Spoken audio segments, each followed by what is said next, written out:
Welcome to episode 74 of the Brainy Business, Understanding the Psychology of Why People Buy. Today is a Behavioral Economics Foundations episode on time pressure. Ready? Let's get started. You are listening to the Brainy Business Podcast, where we dig into the psychology of why people buy and help you incorporate behavioral economics into your business, making it more brain-friendly. Now here's your host, Melina Palmer. Hello, everyone. My name is Melina Palmer, and I want to welcome you to the Brainy Business Podcast. Today, we are talking about your brain on time pressure. And yes, it was intentional to have this episode right now as we head into Black Friday deals and Cyber Monday and limited time offers at every turn. You may be considering if you should do a year-end sale or offer in your business. Or maybe you love taking advantage of the deals, or want to know why you can't stop yourself from a deal sometimes. Whatever the background, we all can learn about our brains on time pressure. And it isn't just buying decisions that are impacted by this, which I'll get into during the episode. You also have other impacts within your work and personal life where your precious commodity of time is limited and impacting your performance. Throughout the show, I will reference relevant past episodes and articles, which you can find linked in the show notes that are in the app you're listening to, or by visiting thebrainybusiness.com/74. And of course, because this is a Foundations episode, there is a freebie worksheet customized for this episode for you there. If you're already a member of the Brainy Business list, that freebie is waiting for you in your inbox in the email you get from me every Friday. Or you can find it and all the other freebies on the super secret subscribers page of the website. If you're not yet on that list and would like to be, simply sign up for any freebie, including the one for this episode, and you'll be automatically added.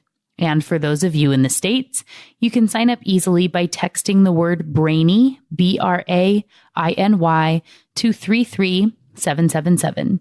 You'll be added to the list and get a free copy of my ebook as a thank you. Before we jump into the episode, I want to take a quick moment to thank Tori Boats for her 5-star review on Apple Podcasts titled Most Useful Business Marketing Podcast. She says, if you're looking for practical tips to implement buyer psychology, you don't want to miss the Brainy Business Podcast. Melina takes her time and runs through several practical examples without being icky. I can't get enough.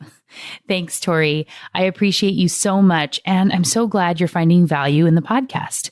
I didn't find you following the Brainy Biz on social media to do a proper link back, but if you're out there and you hear this and you want to send me a DM or an email letting me know your handle or website, I'll make sure to give you a proper shout out with a link back soon. Thanks again, Tori, and everyone else who has subscribed, rated, and left a review of the Brainy Business. What about you? Have you subscribed to the podcast yet? Left a rating or review? If you would be willing to do so, I would appreciate it more than I can say. And you might just find yourself and your business featured in an upcoming shout out just like Tori. All right, it's time for time pressure. Let's take a moment and think about time. If you had all the time in the world to make a decision, what would you do? How would you go about it?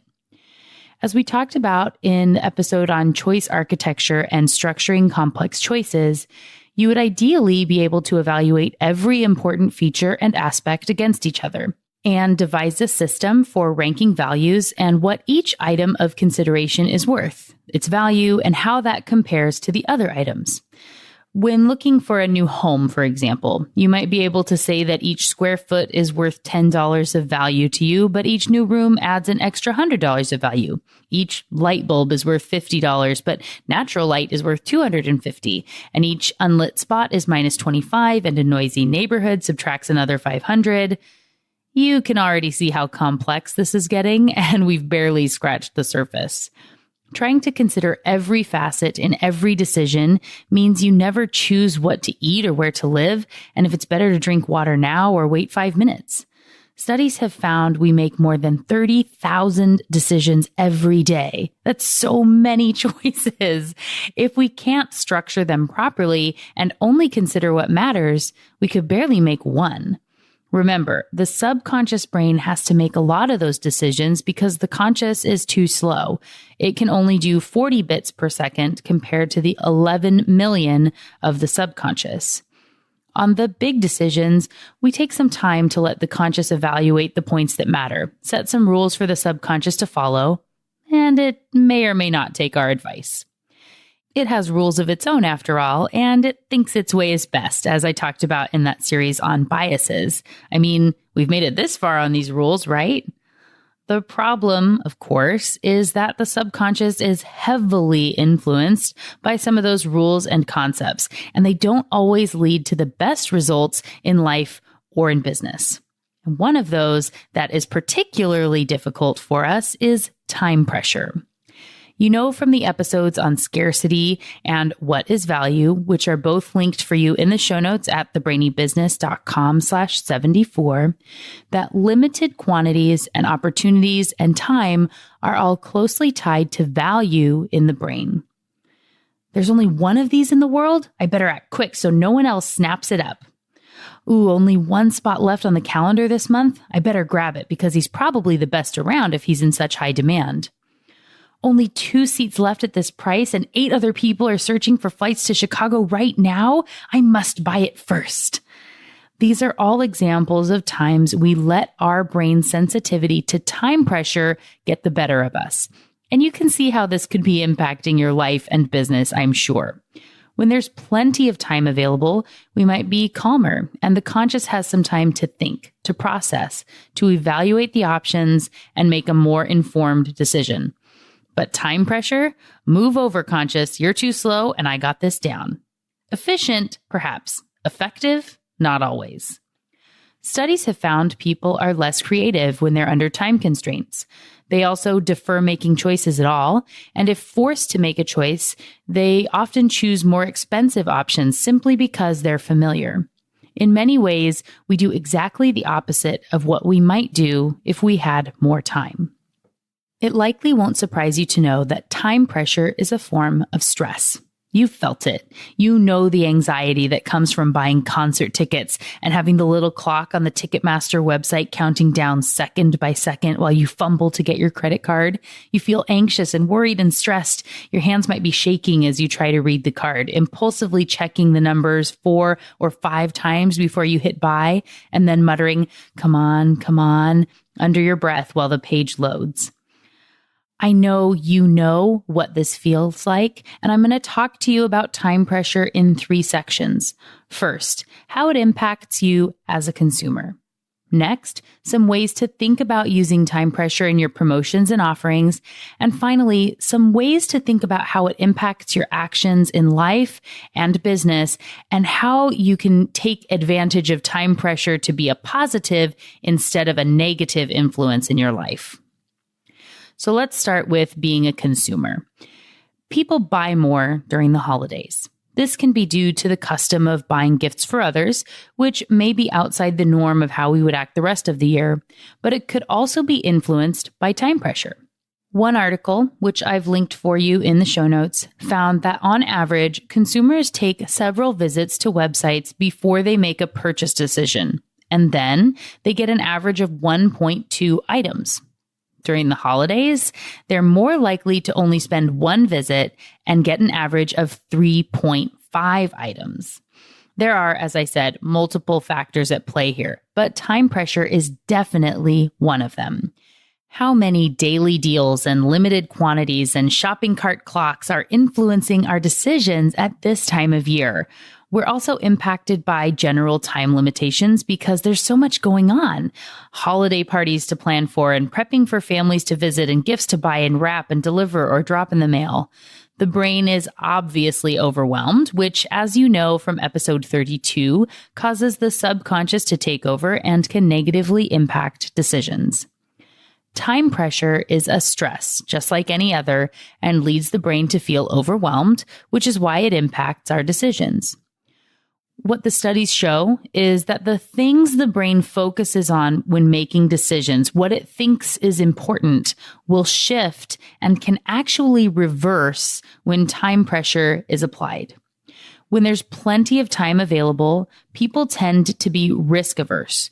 We don't want to put ourselves out there and look bad or make the wrong choice, so we look a lot at the risks of making a choice. But when time pressure is applied, we instead become very loss averse, and then FOMO takes over.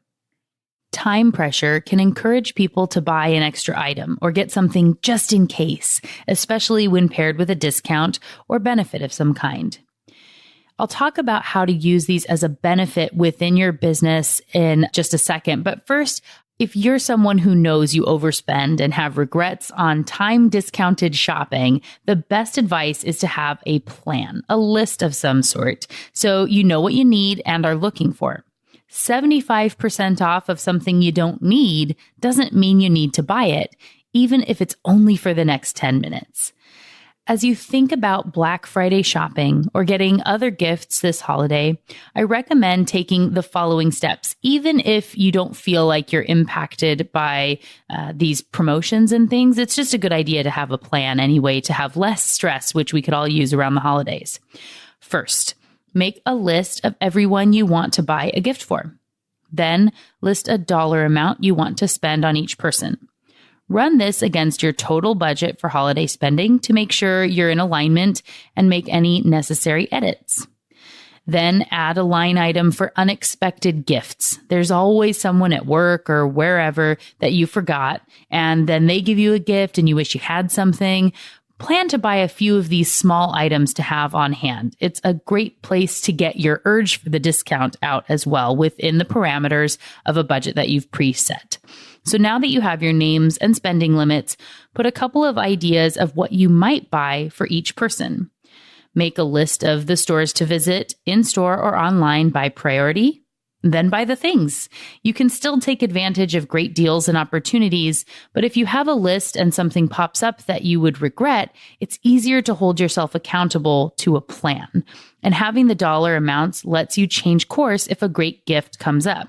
Say you planned on a video game, but the amazing headphones are 60% off and she would love them more and they're within the budget now. You can use the time pressure to your advantage and buy smart. We're going to revisit this layout as we talk about overcoming time pressure throughout your life and business and working time later on in the episode. So keep this in mind and know that this flow and format is on the freebie worksheet for you. Time pressure, of course, impacts us at other times of year as well, and it's important to have a plan then too. I wanted to outline this here and do this episode now because it's very timely in talking about the plans for not completely succumbing to time pressure, but think about this in some other contexts. For example, have you ever been to a conference or another event and had the speakers make amazing offers and you wanted to take advantage of all of them? They're all great deals and an amazing opportunity to work with people you've maybe been dying to do work with. And some you just know are a good deal, so it might be worth jumping on. Depending on the conference, there may be more deals than your budget, both time and money, should take. But your brain doesn't always know that. So again, it's good to set up rules when you're in a cold state so you're prepared when you get into the hot state. It's the same as doing fire drills and other disaster preparedness activities, things so that your brain gets trained and isn't going to jump on these subconscious rules. You can set those up when you're in a cold state to know what to do next and have a plan. And that will make it so that you're safer in a fire drill and that you're making better decisions when you're shopping as well.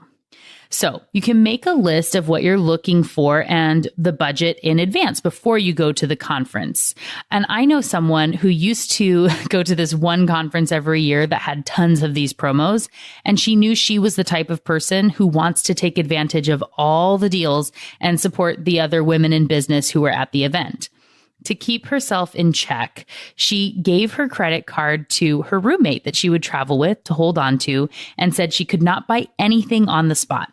She had to talk to her roommate and explained to her why it was a good investment and the best use of her money once she had removed herself from the urgency of the deal. Unless she got the okay, and typically once she would start to talk through what the item was, she could either talk herself in or out of why it was a benefit once she was back in that cold state again. So unless she got that okay, the roommate wouldn't hand over the card. I have a similar setup with my husband as he helps me strategize opportunities for my business. Having any check-in point and taking a moment to breathe can help you determine if this thing you're interested in is truly a great deal for you in this moment, or just a great deal that you should leave available for someone else.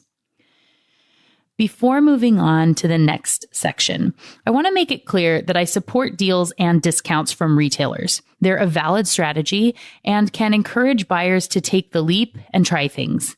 Time limits, quantity limits, and anything else that provides a little pressure can be important in helping people to make a choice where they otherwise might not be motivated to move forward. More often than not, people are happy with their purchase and that they got a good deal on it. This section was to show some of how time pressure impacts all of us in the buying process, so you can plan accordingly if you've had issues in the past or just want to be a smarter shopper in the future. That being said, it is important for most businesses to have promotions and offers at some time or another. There are lots of benefits which can help consumers to stop dwelling on the risks and move forward with a product that is in their best interest. Some ways you can incorporate time pressure in your offers is to have a discount or sale or gift that's only available until a certain date or time. And then the discount needs to end and you sell the items at full price. If there's always another sale and things are discounted 99% of the time, you can negate the impact that you would otherwise get from time pressure. There are, of course, some discounts and opportunities you want to have available all the time, and that's fine. Just know that they aren't having the same time pressure impact if there's no real motivation to act now. Countdowns are very effective in showcasing a deadline and the time pressure. You can add a widget to your website, include them in email headers or on social media, and there's a big difference in the brain from something saying end soon and seeing a clock slowly tick, tick, ticking the opportunity away. One study found that a task took less than 10 seconds for people to do on average when they were given 60 seconds to complete the task. But when they were told they only had 10 seconds to complete the task, their behavior shifted. They didn't actually need the extra 50 seconds, but the perception of limited time changed their behavior and when they took an action. So, making the countdown and time limit more obvious is important if you're using time pressure in your business to motivate people to buy or move forward. Another way you can look at time pressure is with a limited quantity. It doesn't necessarily impact time in the same way, but can have the same effect of, I better act now before it's too late. So saying you have a discount that's only available to the first 10 people who sign up, or that there are only 5 seats left at this price, can encourage the same desire in the customer to take action. When they announced that the Concorde was going to discontinue service and their super fast flights across the Atlantic, can you guess what happened? They sold out quickly. Those who had been waiting to buy and were risk averse, thinking about losing out on the money and the time away from work and whatnot, suddenly had a shift in perspective and were loss averse about the opportunity going away forever. They realized now was the time, so they booked a flight before they were gone. Thankfully, you don't have to go out of business to get the benefits of time pressure. And when used wisely, these can be really great in any type of business. There are tons of other examples I could provide here, but for the sake of time, pun intended, I'll just recommend you look around at what makes you want to act. When have you bought something you didn't think you were ready for? Or when did you finally stop evaluating and move forward? Think of everything from big purchases like cars or new homes to small things like cans of soup in the grocery store or gifts at the holidays. How was the offer framed? I have, of course, linked to episode 16 on framing in the show notes for you. Look at your offers and how are they framed? Use the freebie worksheet from that episode to think through all the ways you could communicate your offer. What version is more likely to drive behavior? Let those other examples that you were influenced by help to guide the way that you might shape your own offer. This is also a great opportunity to test a few things against each other, because what you think might be the most motivating often is not. I have linked to episode 63 to help you set up your own experiments, so you can use that as you set up things like A/B testing on emails or on advertisements on Facebook or whatever it happens to be. Until you try things out, you won't know for sure what works for your business. And know that just because something works for your friend Susie doesn't mean that it will work for you and what you're offering. It's always best to test with your list and your different frames and opportunities. But good to know that time pressure is something that can almost always be effective when used properly. And because it's that time of year and you might be feeling the pressure yourself, I want to take a quick moment to talk about Black Friday deals and year-end offers. Don't feel like you have to do this just because everyone else does. I've linked to an article in my column on Inc.com about why the holidays are actually the worst time to send gifts to clients and customers, which has some real similarities here depending on the type of business. What I will say is there are some retailers, big ones, who are expected to have giant Black Friday or Cyber Monday deals. If they didn't have them, people would notice and shop elsewhere, and it would have a really big negative impact on the business. Think of Target, Best Buy, Amazon, and the like. However, for small businesses, it might not be necessary and could get lost in the clutter. It can be a good thing, and it might be a great benefit for your business, but don't let hurting get the best of you and make you feel like you have to take on extra stress putting together a big discount deal that's going to make you operate at a loss. If it doesn't work for your business, don't do it. And don't let that time pressure at this time of year make you feel like you have to throw something together. If you are planning to do a discount, you want to be thoughtful about it and give it the time it deserves to make sure it's best for you and your business at any time of year. And that helps lead into this last section of the episode, which is to talk about the actions you take in life and business and how they are impacted by time pressure and how to use this to your advantage instead of the way that it most often shows itself. This is very similar to the actions you take when buying things. So I'm not going to repeat examples, but I will share again that when you're under time pressure, you're likely to switch from being risk averse to being loss averse, and your appetite for risk actually reverses.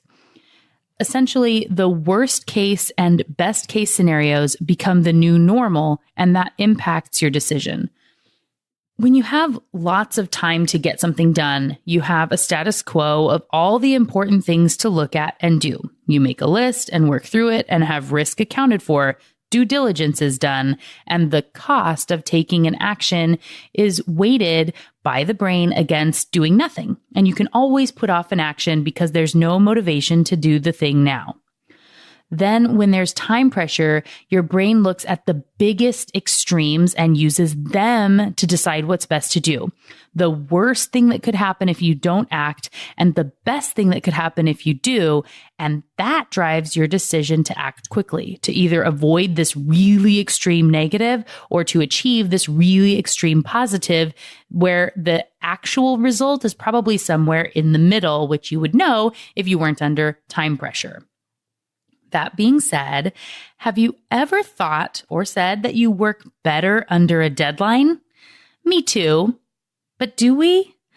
Time pressure may get you to finally act and get things done, but are those things of high quality and what you would have actually wanted done? Or were you just finally motivated to move forward because there would be really extreme negative consequences if you didn't? Studies have found that time pressure causes people, as I said at the top of the show, to be less creative, less accurate. And for some people, it can actually cause them to freeze and revert to making no decision at all because the negatives become too obvious and blown out of proportion. If time pressure makes you less creative and less likely to be accurate, isn't it actually better to work when you have more time, or at least plan when you have more time? In the Brainy Mindset course, which we're in the midst of right now, we start off by working through clutter and then talk about brain biases and fears. All of these are important to overcome when you're looking at accomplishing your goals. Your brain is biased toward the status quo and keeping you in a place where it feels safe. Getting out of the mode of putting out fires, if that's where you've always been, would mean you might be entering into the unknown, an area where there could be rejection and lots of things to make your brain scared, blowing those negatives out of proportion. So it has clever ways it keeps you with plenty of fires to put out. In my case, I'm working on a book proposal. Of course, I can't actually work on the book proposal or setting up great systems in my business or a new marketing campaign until I get my mandatories done. Podcast episodes and ink articles are required to be posted at a certain time. I have to do them because I made a commitment. Until I get ahead and have extra time to work on my business instead of in it, I can't do the book proposal and systems and other stuff my brain might find scary. So it finds ways to get lost in research and take a little longer than necessary on social posts and other things that keep it so I never quite have enough time to get ahead. I'm always under time pressure, which impacts the time I can devote to my business. Do you have anything like that in your work? The big things that are constantly moving to tomorrow or next week on the to-do list that you know you want to do, those big goals, but you never seem to have time for them and you're constantly under stress and pressure in all these other areas. That's a mindset block we work through in the Brainy Mindset course, which will be back in 2020. If you want to get on the wait list, email me, melina@thebrainybusiness.com. And know that you don't need to be under constant pressure to get things done. If you know what your brain is doing, why it's putting those blocks out for you, and why they're actually holding you back, you can find time to alleviate that pressure. You'll then be more creative and make better decisions and move forward. If you have a team, think about the relief they will feel when you're well planned and not constantly putting out fires and putting that stress onto them as well, constantly worried about what you're going to want tomorrow or if they're going to have what they need. There will be less things slipping through the cracks. There's enough time to get everything done, and you'll be doing better work in less time with less stress. Sound good? To get started with this now, before you jump into the next Brainy Mindset course, use your free worksheet from this episode to go through similar steps to what I recommended for those in the consumer space. So instead of making a list of who you're buying for, a budget for each person, and then overall on those gifts, and then listing out items for each person, making a plan for stores to visit with an overflow budget, you're going to start by narrowing down your goals. There's a link to the free Master Your Mindset mini course in the show notes to help you work through this. Once you have your goals, you need to put in time budgets and deadlines based on what is truly in your day. Set some priorities for what comes first and when those have to be done. One great tip is to think through the next 90 days and what you want done by the end of the quarter. And you only get 3 at the max, just like on the goals. So pick your 3 things that you want to get done. Then look at which days are working days and find out how many there are over that 90-day period. Account for when you'll be out of the office at conferences or anything like that to find your specific number for this 90-day span. Let's say there are 60 working days over your 90-day span. Now you take your goals of what you're wanting to get done at the end of the 90 days and break them out to a total of 60 tasks to get done over that time span and rank them in order of when they need to happen. Then you just do one thing a day and know in advance how long they'll take. Time budgeting instead of money budgeting here. Some may be quick items, perhaps only 20 minutes on a day you're really busy with other tasks, but it's still important and helps you move forward towards your goal. Others might be bigger, like a 4-hour planning block. When you think about only getting one thing done a day, it feels unproductive, like you'd be letting yourself down. But how often are you getting hung up on extra stuff, stuck in time pressure, and not making a dent on the list of things you say are your top priorities? For many of us, this happens a lot.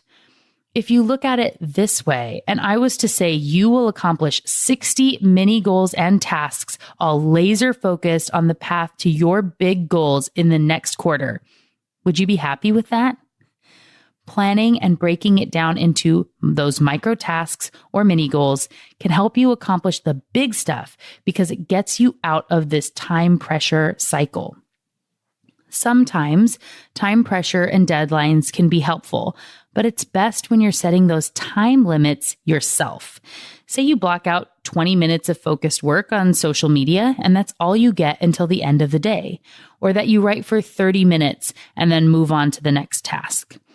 Thoughtful time blocking and time pressure can help you move forward and make progress. Just don't let it run you, which it will do if you aren't paying attention. And if there are any distractions you find taking up a lot of your time and thus keeping you in the cycle of time pressure, add them to the limited time list. Set rules for yourself and remember to say that you don't do the thing instead of can't do the thing. I've talked about this before on the show, but studies have found that the way you frame your self-talk is really important. So if you say, I can't get on social media until I get this done, it's constraining and your brain wants to rebel. If instead you say, I don't check social media until my 30 minutes of writing is complete, that is a choice and it's empowering. And as with any time pressure impacts, take time to evaluate what's actually going on. Take a step back.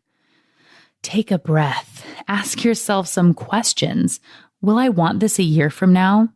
Will I be happy tomorrow when I look back at this decision I'm making today? Is this in alignment with what I said I wanted when I planned?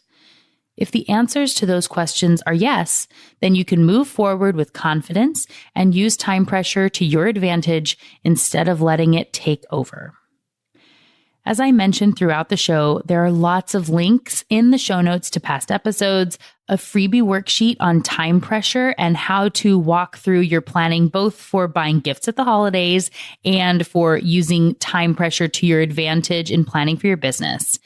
And you'll also find a link to the Master Your Mindset mini course to help you set your goals and priorities and start that planning process to get away from time pressure running your life and business. Get all that at thebrainybusiness.com/74. And of course, if you have questions, come ask me on social media. You can find me as The Brainy Biz, B-I-Z, everywhere. Post a question or send me a DM. You can also do that to get on the waitlist for the next Brainy Mindset course, which will be helping you to keep your goals past resolution time in 2020.